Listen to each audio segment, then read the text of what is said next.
Today, we're diving into a really thought-provoking theological work by Iman Jihad Qadar. It's called The Stone the Builders Rejected, and it looks at an ancient prophecy in a way that connects Judaism, Christianity, and Islam, maybe in a way you've never heard before. Usually when we talk about ancient architecture, we tend to just focus on the sheer visual grandeur of it all, right? Oh, absolutely. The aesthetics. Yeah, like we look at the massive marble columns or those soaring arches and just the impossible scale of the stone blocks they used. Mm. But if you actually sit down and talk to a master stonemason, like someone who really understands how a building stands up, they will tell you that the most critical piece of a monumental building isn't the most ornate one. Right. It's not the pretty one. Exactly. It's not the one carved with all the intricate details. It's actually the cornerstone. The cornerstone, yeah. It is that single foundational block that, it establishes the alignment, the geometry, and the structural integrity of every single wall that follows it. Right, because it dictates the reality of the entire building. Yes. I mean, without it, or even if it is placed just like a fraction of an inch incorrectly, the entire building is compromised right from the start. Right. Yeah, the whole structure is fundamentally out of plumb. Yeah. And eventually, under its own weight, it will just fracture. Exactly. And here's where it gets incredibly compelling for us today. Because what if that specific architectural reality, the cornerstone, was actually a profound historical metaphor? That's the big question. Right? A metaphor that is repeated across thousands of years of scripture. And what if it's acting as a literal roadmap to understanding the relationship between the world's major monotheistic faiths? It's a fascinating premise. It really is. So we are exploring a truly fascinating analysis today drawn from a booklet titled The Stone the Builders Rejected, From Rejection to Cornerstone, The Completion of Prophethood. And it's written by Iman Jihad Qadar. And I got to say, digging into these sources, I was struck immediately by how entirely different this feels from like a standard dusty theological textbook. It is remarkably different. And I think to really grasp the mechanics of the text, it helps to understand the lens of the author himself. Right. Tell us a bit about him. So, Iman Jihad Qadar is a convert to Islam. He was born in the West Indies, raised in a very traditional Roman Catholic family, but he actually spent a large portion of his life working as a jeweler. A jeweler? Yeah, he is a retired second-generation jeweler by trade. Which is such a brilliant, illuminating detail to me. And it. Because think about what a jeweler actually does for a living. Their entire profession relies on examining these multifaceted stones under intense magnification. Right. They're looking for structural flaws, they're evaluating clarity, and most importantly, they're looking at how different facets align to reflect light. Yeah. And he basically brings that exact same diagnostic eye to historical texts. Precisely. Yeah. He is looking for the fracture lines in history. And there is another crucial layer to his perspective that he shares, which is that Qadar is dyslexic. Oh, wow. Okay. Yeah. He has written really movingly about how living with dyslexia means he understands firsthand the profound challenges of learning through difficulty. Right. Of looking at texts that don't just immediately make sense to the eye. Exactly. But he views those very challenges as a reminder that true guidance ultimately comes from a higher source. It opens doors where human limitations seem to close them. That's a beautiful way to look at it. It is. He embraced Islam in 1999, eventually finding his community. But what is absolutely essential for you as the listener to understand as we start this is his posture toward his own past. Qadar does not view his spiritual journey from Catholicism to Islam as a rejection of what came before. He doesn't see it that way at all. He views it as a structural elevation, like a continuation of the exact same building. Right. So he isn't tearing down the house he grew up in. He's just finally finding the original blueprint. Exactly. And since we are dealing with some deeply significant texts today, texts that contain competing theological viewpoints spanning Judaism, Christianity, and Islam, let's just lay our cards on the table about what we're doing here. Good idea. Our goal is to simply examine the architecture of Qadar's argument. We are tracing the historical and scriptural lines that he is drawing between these ancient traditions. We aren't here to take sides. We aren't like handing out theological report cards. And we are certainly not declaring one tradition's supremacy over another. Right. We are just imparting the ideas from the source material and exploring a really fascinating synthesis of how human history and divine prophecy interact. That is the perfect framing. We are looking at a structural pattern today, and to see that pattern clearly, we actually have to strip away centuries of our own modern assumptions. It's hard to do. It's very hard. To understand the cornerstone, we first have to excavate all the way down to the bedrock. Before any of the institutional walls were built, we have to go back to a time before the labels of Judaism or Christianity or Islam even existed in the human vocabulary. Right, and that takes us straight to Abraham. It does. Now, the source material points out something about Abraham that completely shifted my perspective, and it's regarding the word Hebrew. Oh, this is such a great point. Yeah, because when you or I hear that word today, we immediately process it as a noun, right? Yeah. We think of an ethnic group, a nationality, a fixed genetic or cultural identity. A very specific demographic. Exactly. But Qadar breaks down the ancient linguistic root of the word, and it genuinely changes everything. Yes. So the Hebrew word used in the ancient text is ivri, and it is derived directly from the root verb avar. Okay, and what does that mean exactly in its original context? It means to cross over. What? Or to pass through, to traverse a boundary. When Abraham is first introduced in the book of Genesis, I think it's chapter 14, he is called Abram the Hebrew. Right. Now, in that ancient context, it was not an ethnic designation. It couldn't be, because that ethnicity didn't actually exist yet. It was a description of a person in motion. It's like calling someone a nomad or an explorer. Exactly. As a job description, it was an action, not like a passport. Yeah. He wasn't a Hebrew because of his DNA. He was a Hebrew because of his deliberate choices. Yes, the crossing over. He crossed over geographically, leaving the ancient city of Ur and physically crossing the Euphrates River. But far more importantly, he crossed over theologically. He moved from the entrenched polytheism of his society to a radical, highly dangerous affirmation of one single God. And socially, he crossed from the comfort and safety of his inherited homeland into just total, terrifying uncertainty. And what is deeply fascinating here is how the Qur'an captures the psychology of that exact theological crossing over. Oh, tell me about that. Well, there is a remarkably vivid sequence in Surah 6 of the Qur'an where Abraham is intensely observing the natural world, basically trying to deduce the divine. Okay. He sees a brilliant star in the night sky and says, "This is my Lord." But when the star inevitably sets and disappears, he says, "I do not love those that set." Wow. Right. He repeats his observational process with the moon and then finally with the sun. And when the sun sets, he reaches a profound philosophical conclusion. Which is? That anything bound by time and space, anything that rises and falls, anything that is subject to change, simply cannot be the ultimate divine. That makes so much sense. It's pure logic. Yeah. He concludes by saying, "I have turned my face toward he who created the heavens and the earth." He crossed over from the inherited idolatry of his ancestors to pure, unmediated monotheism. See, that is so powerful because it forces us to ask a question about our own modern identities. Yeah, absolutely. If Hebrew originally meant one who crosses over, then isn't every single sincere seeker who leaves behind the comfort of their inherited worldview to discover a difficult truth, aren't they a Hebrew in spirit?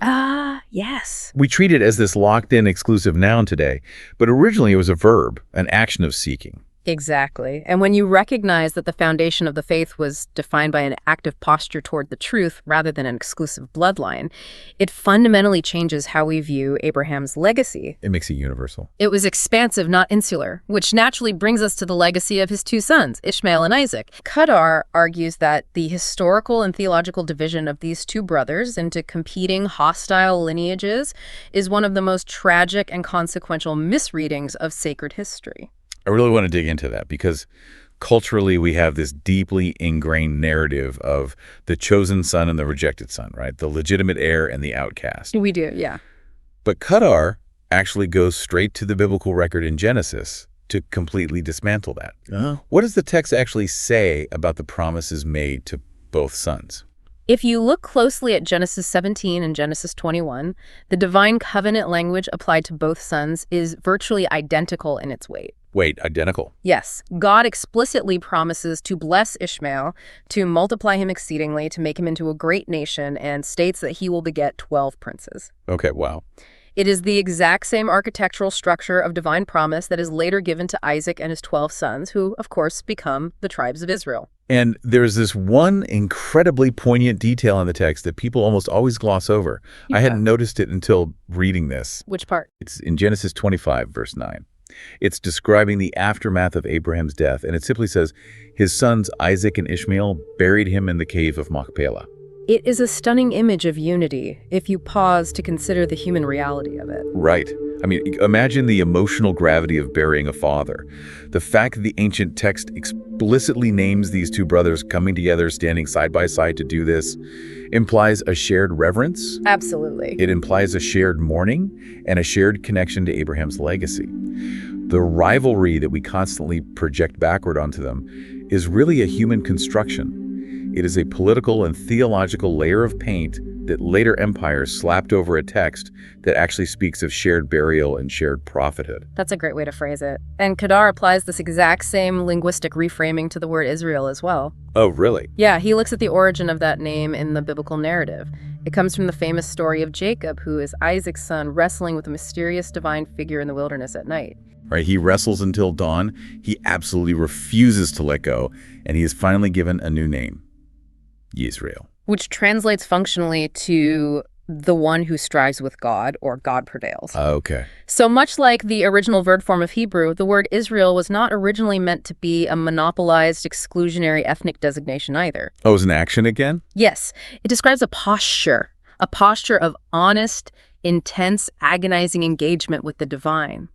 Striving with God means taking God seriously enough to wrestle with the truth, to demand a blessing, to not settle for easy, comfortable answers. So if we look at the actual bedrock, the original foundation before the walls went up, it is built on three things: crossing over into truth, recognizing a shared blessing among brothers, and fiercely striving with the divine. Exactly. And here's where Qadar introduces a major insight from the Qur'an, specifically Surah 3, verse 67, which really acts as the cornerstone for this entire paradigm. Yes. This verse is central. The Quran makes a radically simple historical statement. It says, Abraham was neither a Jew nor a Christian, but he was ever inclined to God and obedient to him, and he was not of those who associate partners with God. I love how beautifully logical that is. Right. Just looking at a timeline. Abraham lived centuries before the Torah was codified. He lived centuries before the kingdom of Judah existed, which is, where the term Jew originates. And he lived thousands of years before Jesus of Nazareth. He couldn't possibly belong to those later institutional categories. He was simply a pure monotheist who submitted his will to God. Exactly. And the Quran follows this up in Surah 2, verse 135, by addressing humanity directly. It says that people divide into factions, telling each other, be ye Jews or Christians, that you may be rightly guided. Pick a team, basically. Right, pick a team. But the Quran replies to that, nay, follow ye the religion of Abraham, who was ever inclined to God. He was not of those who set up gods with God. The central message here is that God's original blueprint for humanity wasn't fragmented into competing denominations with different logos and tribal boundaries. The blueprint was singular, absolute submission to the one God. Okay, let me push back on this a little bit, though. Go for it. If this original bedrock was so unified, so pure, and so beautifully pre-denominational, how did the building become so fractured? Like, how do we get from a guy looking at the stars in the desert to heavily armed, warring religious empires? Well, to understand that, we have to look at how humans build scaffolding over the bedrock. The scaffolding, right? We have to transition from these pristine spiritual encounters into the messy, pragmatic reality of human sociology and the institutionalization of religion. Right. Human nature enters the chat. Precisely. Because if you trace the biblical narrative following the time of Moses, the early Israelites were not a centralized empire at all. They were governed dynamically by judges and living prophets. And crucially, the presence of God was represented by the tabernacle. Right. The tabernacle was essentially a giant, elaborate tent, wasn't it? Yes, exactly. It moved with them. It was dynamic. It was portable. It was in motion, just like Abraham was in motion. Yeah. But then in 1 Samuel chapter 8, there is a massive sociological pivot. What happened? The tribes approach the prophet Samuel and they demand a king. And the reasoning they give is the most human reasoning possible. They say, appoint for us a king to judge us like all the nations. Like all the nations. Yeah. They looked around at the Philistines and the surrounding empires and felt insecure. They wanted to fit in. They wanted the visible, intimidating trappings of power. Their desire wasn't for a deeper spiritual relationship with the divine. It was for conventional geopolitical status. Wow. And the prophet Samuel warns them explicitly. He tells them, look, If you institutionalize this faith into a monarchy, that king will draft your sons into his armies, he will take your daughters to serve his courts, and he will heavily tax your fields to build his own wealth. Basically saying you're going to become exactly what you escaped from in Egypt. Exactly. But they insist. They want the aesthetic of power. So the era of kings begins with Saul, then David, and eventually Solomon. Wait, let me play devil's advocate here for a second. Sure. Wasn't a centralized monarchy kind of practically necessary at that point in history? Like, if they just stayed as a loose confederation of tribes wandering around with a tent, wouldn't they have just been completely wiped out by the surrounding highly militarized empires? Didn't they need walls to survive? Well, from a purely secular geopolitical standpoint, yes, centralization creates military strength. Right. But from a theological standpoint, which is what Qadar is analyzing here, the cost was immense. The direct rule of God, communicated dynamically through living prophets who could call out corruption in real time, is suddenly replaced by dynastic succession. A king's son inherits power, regardless of his moral character. You get heavy taxation, you get a standing army, and under Solomon, you get forced labor to build massive state structures. And that portable, humble tabernacle, it gets permanently replaced by a fixed, immovable temple of stone and cedar. The human institution begins to replace the living prophetic voice. The walls go up and the sky gets blocked out. Exactly. And once you institutionalize faith into a political kingdom, tribal division is almost inevitable. Of course. When Solomon dies, the kingdom fractures under the weight of its own taxation and arrogance. You get the kingdom of Israel in the north and the kingdom of Judah in the south. You now have rival temples, rival priesthoods, rival kings, all claiming exclusive rights to the exact same covenant. It is the classic human trap, isn't it? God gives you direct guidance, and humanity's response is, that's great, but does it come with a royal title, a fancy crown, and a tax code? Pretty much. And this sets the stage for absolute catastrophe. The northern kingdom falls to Assyria, the southern kingdom falls to Babylon, Solomon's temple is totally destroyed, and the people are sent into brutal exile. Yes. But out of that trauma of exile comes a shift that fundamentally changes how religion operates down to this very day, right?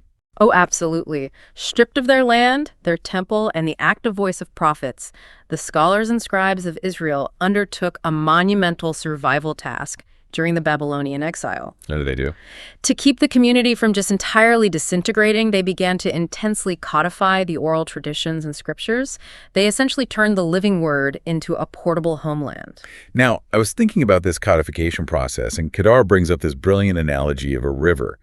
But I want to take it a step further. I love this analogy. Let's hear it. Okay, so imagine a wild, unpredictable river flowing down a mountain. It changes course, it floods, it brings life wherever it goes. During the exile, out of pure survival, the scribes basically had to build a massive stone aqueduct to channel that river. Right. Now, on one hand, that stone aqueduct preserves the water. Without the scribes writing everything down, the faith might have evaporated entirely in Babylon. The text literally saved the community. It did. But on the other hand, a river locked in a stone aqueduct can no longer change its course. It becomes fixed, rigid, manageable. The spontaneous living encounter with the divine gets replaced by the academic study of the text about the divine. That is an excellent way to conceptualize it. The primary religious encounter becomes mediated. Right. Instead of a prophet speaking directly to the urgent moral needs of the present moment, you have a class of scribes and scholars debating the interpretations of past revelations. Yeah. The book, as beautiful, sacred, and necessary as it was for survival, inadvertently becomes a substitute for the living voice. The scholarly class basically becomes the gatekeepers of the aqueduct. And what blows my mind is that this historical pattern isn't just some localized biblical phenomenon. Iman Jihad Qadar points out that the Qur'an diagnoses this exact same cycle of human history. Yes, it does. It's outlined in Surah 23, verse 44, and it is essentially a universal sociological cycle of forgetting. Walk us through that. Sure. The Qur'an presents this as the fundamental rhythm of human civilization. First, a message is revealed. A prophet brings clear, disruptive guidance that challenges the status quo. Okay. Second, the people follow. An initial community is transformed, often facing heavy persecution for it. Third, the people forget. Let's pause on that third step, actually. So People forget. How does that actually happen? Because it's not like they all just wake up one day with collective amnesia. No, it is a slow generational complacency. The grandchildren of the original revolutionaries rarely have the same fiery zeal as the founders, you know? That's true. The faith becomes normalized, it becomes profitable, it becomes intertwined with state power. The original urgency just sort of fades into ritual. Which naturally leads to the fourth step, which the Qur'an describes with some very specific Arabic terms that Qadar unpacks. Words like tarif, kitman, and nisyan. Let's break those down, because this is really the mechanics of how a religion gets altered. What does kitman look like in practice? Kitman means deliberate concealment. Yes. Imagine you are a high-ranking priest in a heavily centralized religious institution. A new manuscript is found, or a prophet speaks a truth that directly undermines your authority or your financial intake. Kitman is the act of locking that text in the vault. Oh, wow. It is selectively translating a word to favor the ruling class. It is gatekeeping the truth to preserve the institution. Wow. And tarif? Tarif is active distortion or alteration. It's shifting words out of their proper context. Okay. And then nisyan is passive forgetfulness, just letting the core moral imperatives of the faith wither away while obsessing over the minor legalistic details. Over centuries, these human interventions compromise the original purity of the message. The scaffolding overtakes the building. And that necessitates the fifth step in the cycle. A prophet is sent again. Exactly. God in his mercy renews the message to tear down the corrupt scaffolding and re-expose the bedrock. And I really want to stress a point Qadar makes here, because it is vital for you listening to hear. It really is. This five-step cycle is not a Quranic condemnation of Jewish or Christian people. It is a structural observation about humanity. It applies to all communities. Even Muslims who claim to follow the final revelation are constantly warned in their own tradition that this exact same cycle of complacency, institutional bloat, and distortion will happen to them if they lose their connection to the source. It is a universal vulnerability. Institutions always trend toward decay and self-preservation, and this cycle brings us directly to the historical role of Jesus. Right. If we follow this pattern, God sends another prophet to restore the obscured original message, to break open the stone aqueduct and let the river flow freely again. Now, for a lot of listeners, hearing about Jesus deeply analyzed in an Islamic context might be entirely new, but the Quran holds Jesus in an incredibly high, revered regard, doesn't it? Unambiguously. In the Quran, Jesus, known as Isa ibn Maryam, Jesus, son of Mary, is revered as one of the greatest messengers. He is given the title of the Messiah. He is called a word from God, and the Quran explicitly, powerfully affirms his miraculous virgin birth and his performance of miracles, such as healing the blind and raising the dead by God's permission. That's a lot of alignment. It is. But, and this is the key distinction, his role is defined as a human messenger sent to confirm the original Torah and to restore the spirit of the law that had been suffocated by the rigid, hyper-legalistic institutionalism of the scholarly class at that time. So he came to clear out the scaffolding. Exactly. And Iman Jihad Qadar highlights a crucial biblical connection to prove this exact point. In the Gospel of Mark, chapter 12, a scribe comes up to Jesus and asks him a foundational question. What is the greatest commandment of all? And what is Jesus' immediate response? Right, he doesn't introduce a new complex theology. He doesn't introduce a triune deity. He quotes the Shema directly from the book of Deuteronomy.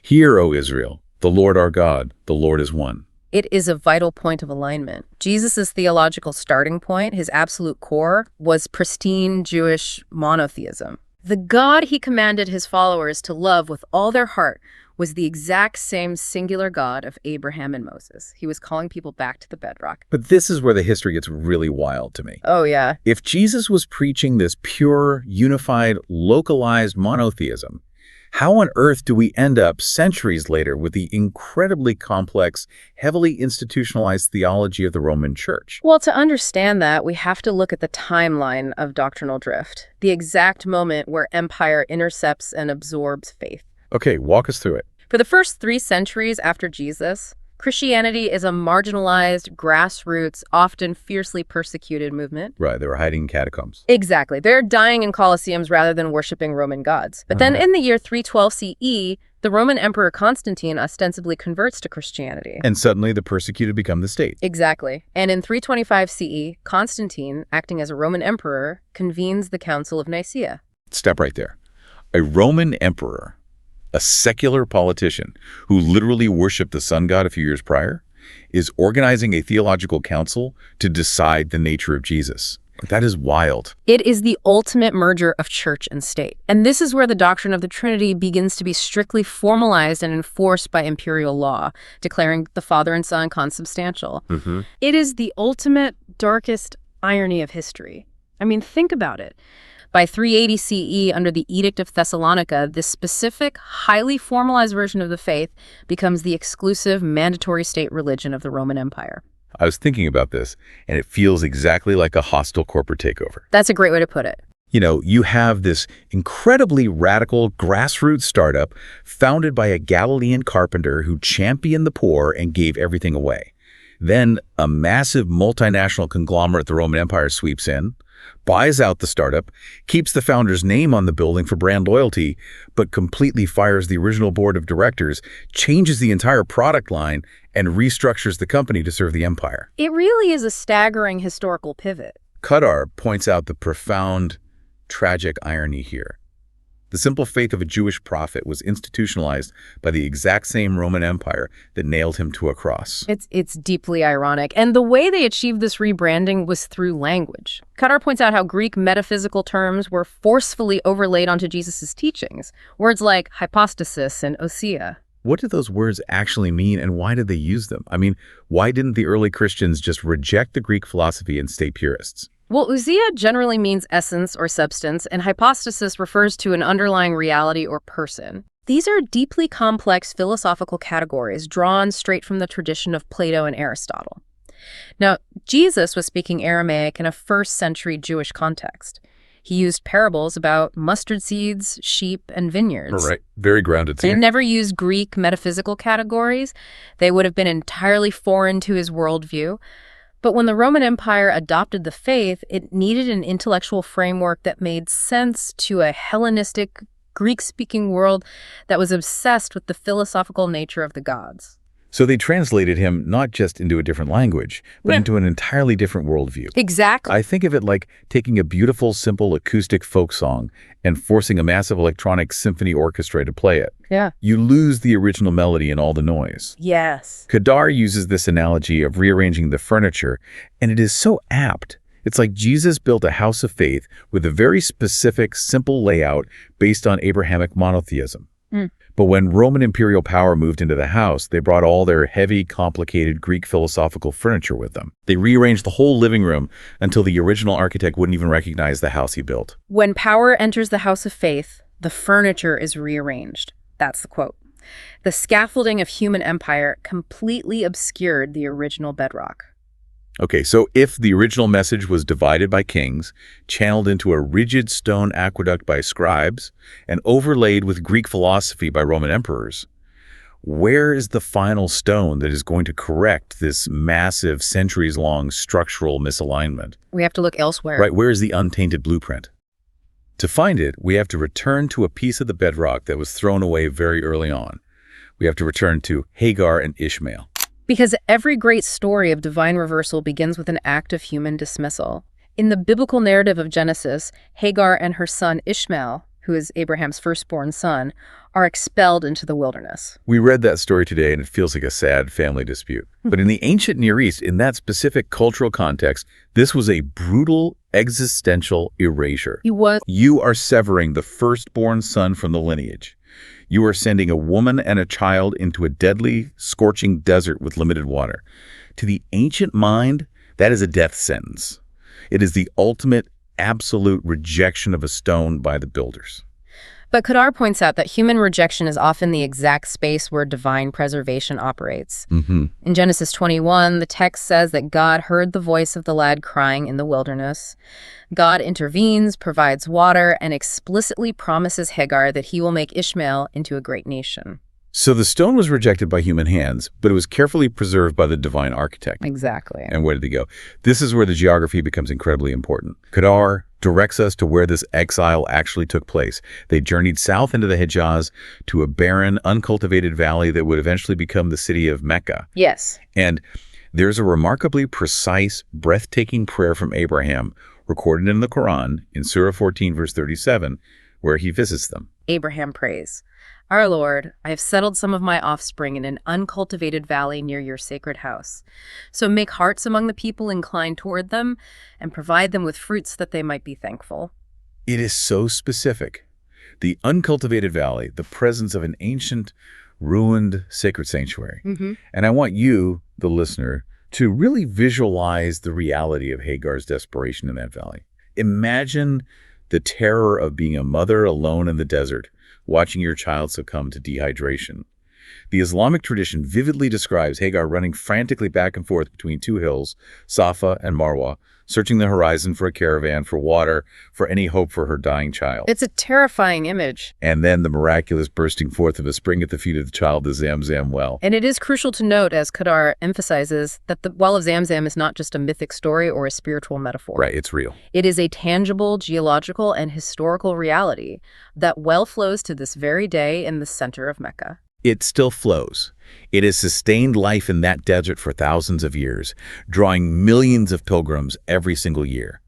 The panic of Hagar running between those hills is still ritually reenacted by millions of people from every corner of the globe during the Hajj pilgrimage. It's incredible. The son who was rejected, who was cast out into the wilderness to be erased from history, literally becomes the foundation of a new sanctuary. The rejected stone was not discarded. It was just set aside, waiting in the desert for its appointed place in history. And this divine preservation wasn't just a historical footnote. It was the deliberate staging ground for a very specific prophetic succession that was promised in both the Torah and the Gospels. Which takes us right into the fascinating textual evidence Qadar lays out, the prophecies that point to this succession. Let's start with the book of Deuteronomy, chapter 18, verse 18. This is a massive theological touchstone that scholars have debated for centuries. In this verse, God is speaking directly to Moses and makes a profound promise. He says, "I will raise up for them a prophet like you from among their brethren, and will put my words in his mouth, and he shall speak unto them all that I shall command him." Okay. Now, for centuries, mainstream Christian tradition has applied this prophecy retroactively to Jesus. Right. But Qadar breaks down the three specific functional criteria in that verse and provides a structural comparison that is really hard to unsee once you look at it. It really is. The criteria are 1, a prophet like Moses, 2, from among their brethren, and 3, I will put my words in his mouth. Let's look at Qadar's table comparing Moses, Jesus, and the prophet Muhammad, peace be upon him. How does Muhammad fit the like Moses criteria better than Jesus? Structurally, sociologically, and biographically, the parallels between Moses and Muhammad are striking in ways that sharply diverge from the life of Jesus. Give me an example. For example, Moses and Muhammad both had human parents. Jesus, according to both Orthodox Christian and Islamic theology, was born miraculously of a virgin. Right, that's a huge fundamental distinction in how their lives began. Furthermore, both Moses and Muhammad married and had children. Jesus did not. Both Moses and Muhammad were forced to lead their people not just spiritually, but as heads of state. Oh, that's true. They commanded armies in physical, geopolitical conflicts to defend their communities. Jesus famously told Pilate that his kingdom was not of this world and explicitly did not lead a physical army. Right, Jesus was operating as a spiritual reformer under Roman occupation, whereas Moses and Muhammad had to build the entire societal structure from scratch in the desert. Exactly. Moses brought a comprehensive, entirely new divine law, the Torah, to his people.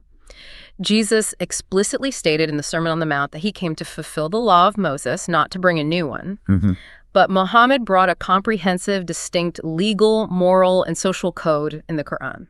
And finally, both Moses and Muhammad died natural deaths and were buried in the earth, whereas Jesus' departure from earth, whether through the crucifixion and resurrection in Christianity, was entirely miraculous. When you lay it out functionally, step by step, Muhammad fits the like Moses criteria with incredible, almost one-to-one precision. He really does. Now, regarding the second phrase, from among their brethren, this is where the genealogy matters.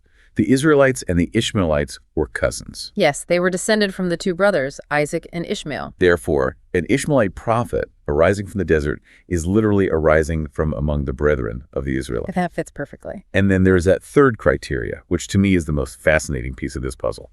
I will put my words in his mouth. Yeah. We talked earlier about the mechanism of revelation. Qadar points out that the Prophet Muhammad was historically unlettered. The Arabic term is ummi. He could not read or write. This is a critical foundational point in Islamic theology. Because he was unlettered, he could not have authored, composed, or synthesized the title of the Qur'an himself. Right, he wasn't sitting in a library researching ancient texts. I think about it like this. It's the difference between a creative writer and a stenographer. If I am a brilliant, highly educated scholar and I write a book, you might say, well, that's just his genius coming through. He's synthesizing Greek and Jewish thought. Sure. But Muhammad acted purely as a vessel. The tradition states that the angel Gabriel squeezed him and commanded him to recite. The words were literally put into his mouth for him to repeat verbatim to his followers. It perfectly matches the exact phrasing in Deuteronomy of direct, unedited verbal transmission.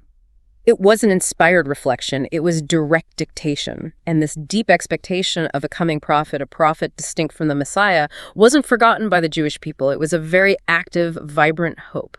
Yeah. Qadar brings in a deeply intriguing passage from the Gospel of John, chapter 1, verse 21, to prove this. Yes.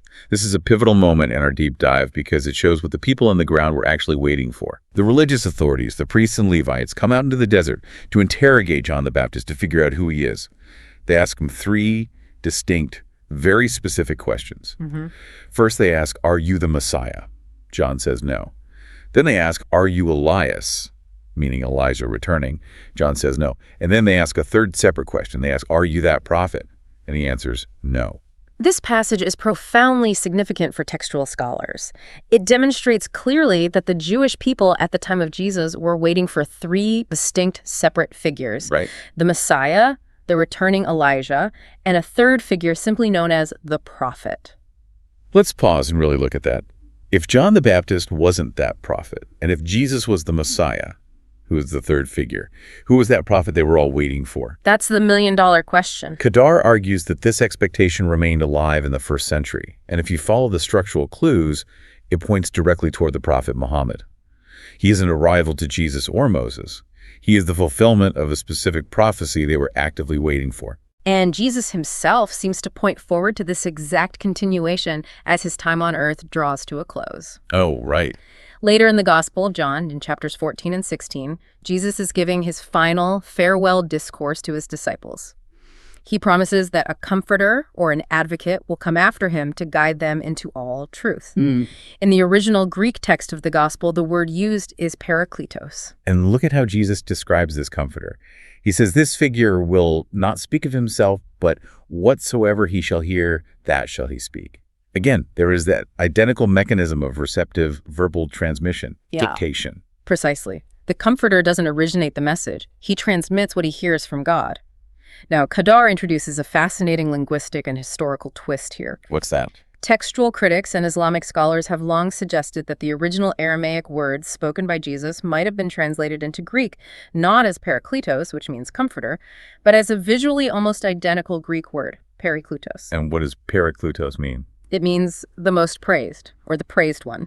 Okay, here is where the hairs on the back of my neck stand up. Yeah. If you translate the Greek phrase, the most praised, into Arabic, the word is Ahmad, which is one of the primary names of the Prophet Muhammad. Exactly. And it is explicitly mentioned in Surah 61, verse 6 of the Qur'an, where Jesus is recorded as prophesying a messenger to come after him, whose name is Ahmad. And whether you argue that the original Greek was parakletos or paraklutos, the functional description Jesus gives someone who doesn't speak of his own accord, who transmits exactly what he hears, who glorifies Jesus, and who brings universal guidance, describes a tangible, prophetic figure, a human messenger, rather than an abstract, invisible spirit. So we have all these textual and historical clues stacked up. We have the foundational bedrock of Abraham, the divine preservation of Ishmael in the valley of Mecca, the structural prophecy in Deuteronomy, the active expectation of the three figures in John, and Jesus' promise of the one to come. It's a lot of alignment. It is. So if all these structural alignments pointed so clearly toward this final prophet, why wasn't he universally embraced by the Jewish and Christian scholarly communities when he finally arrived? This is perhaps one of the most profound, deeply human questions of the entire text. And it brings us to the psychology of belief. Yeah. The distinction between intellectual recognition and actual lived acceptance. Because according to the text, it's not just a matter of people being ignorant, right? The Qur'an claims they did know. Qadar quotes Surah 2, verse 146, and Surah 6, verse 20. Both of these verses make a staggering claim. They say the people given the earlier scriptures recognize the awaited messenger as they recognize their own sons, but they knowingly, deliberately concealed the truth. As they recognize their own sons. Think about the visceral intimacy of that recognition. Yeah. You can spot your own child in a crowded, chaotic room just by their silhouette, by the way they walk, by the pitch of their voice, instantly. The Qur'an is saying that the scholars of the time recognized Muhammad's prophetic markers, his character, his message, his alignment with ancient prophecy, with that same undeniable absolute clarity. Let me challenge this, though. Okay. If you are a scholar, and you recognize the truth of God, that clearly, like you recognize your own kid, why would you risk eternal damnation to reject it? What is the psychology there? Why would someone reject a truth they fundamentally know in their bones is real? Because knowledge does not guarantee submission. This is Qadar's central, piercing argument about human nature. Recognition happens in the intellect. Acceptance requires the total surrender of the ego. Oh, that is heavy. It is the heaviest reality of human existence. Imagine you are a high-ranking religious scholar in the 7th century sitting in a center of learning like Damascus or Jerusalem. Okay, I'm imagining it. Your entire societal status, your income, your authority over your community, your legacy is entirely based on your custodial control over a specific inherited religious tradition. You are the gatekeeper of the aqueduct. If you acknowledge a new prophet, especially one from a rival lineage, an unlettered Arab from the deep desert rather than a highly educated scholar from your own elite institutions, you instantly lose your monopoly on divine authority. You'd have to step down from the pedestal. Yeah. You'd have to literally sit on the floor and learn from someone you previously looked down on. Exactly. It's the sunk cost fallacy applied to the soul. Pride, inherited tribal loyalties, ethnic nationalism, and the deep, comforting attachment to familiar traditions often violently override intellectual recognition. Wow. People will often choose the comfort and power of their inherited scaffolding over the demanding, leveling truth of a new cornerstone. It takes immense, almost impossible courage to accept a truth that requires you to dismantle your own life's work. Wow, and that applies to so much more than just ancient history. We do that exact same thing today. We really do. We recognize hard truths about our habits, our relationships, our societies. We know the truth, like we know our own sons. But the social or financial cost of accepting those truths and changing our lives is too high, so we willfully, actively conceal it from ourselves. That is the tragic human element, the eternal struggle between the mind recognizing the light and the ego absolutely refusing to walk into it. But despite that human rejection, despite the scholars clinging to their scaffolding, Qadar argues that the divine architectural plan completes itself anyway. The stone rejected by the builders ultimately becomes the head of the corner. How does this final piece fit into place? To illustrate this ultimate conclusion, Qadar highlights a beautiful, very famous hadith. It's a recorded saying of the Prophet Muhammad from the authentic collections of Bukhari and Muslim. What does it say? The Prophet compares the long, arduous history of prophethood to a man who built a beautiful house. The construction is gorgeous, people are walking around marveling at the architecture, but there is one space left empty in the corner for a single, final brick. People keep pointing at it, saying, if only this brick were put in its place, the house would be perfect. And then the prophet says, I am that brick, and I am the last of the prophets. He is the Khatam al-Nabiyyin, the seal of the prophets. Yes, and Qadar clarifies the historical meaning of a seal. In ancient times, a seal wasn't just a decorative stamp at the end of a letter. A seal was a functional mechanism that authenticated a document and locked it securely, protecting its contents from any further human alteration, forgery, or corruption. So the arrival of the final prophet seals the structure. It locks the geometry in. And this connects so perfectly back to our opening metaphor about the cornerstone. Because a cornerstone doesn't just finish one single wall. It isn't tribal. It establishes the alignment of the entire unified building. This is a vital theological distinction between Muhammad's mission and the missions of previous prophets. Moses was sent specifically to Pharaoh and to guide the children of Israel out of bondage. Right. Jesus explicitly said in the Gospel of Matthew that he was sent to the lost sheep of the house of Israel. Their missions, while deeply profound and perfectly designed by God, were localized to a specific people at a specific time in history. But the Quran, in Surah 21, verse 107, describes the mission of Muhammad entirely differently. God says, and we have not sent you except as a mercy for all peoples, a mercy to all the worlds, a truly universal mission. The cornerstone belongs to the whole structure, and this is crucial. Muhammad was not sent to erase Moses or Jesus. The Qur'an explicitly, repeatedly affirms their divine missions and their miracles. He was sent to affirm their essential message, to correct the historical misalignments introduced by human institutions and empires, and to gather all of their spiritual teachings back under one universal, restored Abrahamic faith. He didn't come to bulldoze the earlier walls. He revealed how they were always supposed to fit together. The cornerstone validates the ancient bedrock of Abraham. It bypasses the corrupted scaffolding of kings and Roman councils, and it completes the house. And that is the sweeping journey Qadar traces in this text. A consistent pattern of divine reversal that confounds human hierarchies, human expectations, and human empires at every single step. It really is a stunning synthesis. Let's try to summarize the massive journey we've been on today. Sure. We have watched a pattern play out over millennia. Rejection, preservation, elevation, and finally completion. Human builders, bound by their cultural biases, dismissed Hagar and the exiled son, Ishmael. They threw the stone into the barren, unforgiving wilderness, but God preserved it. He provided the miraculous well of Zamzam.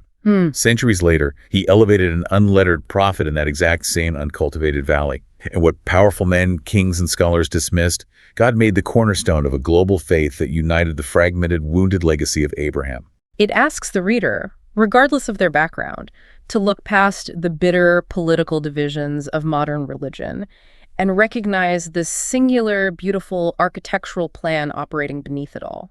And as we wrap up this deep dive, I want to leave you with one final provocative thought. Yeah.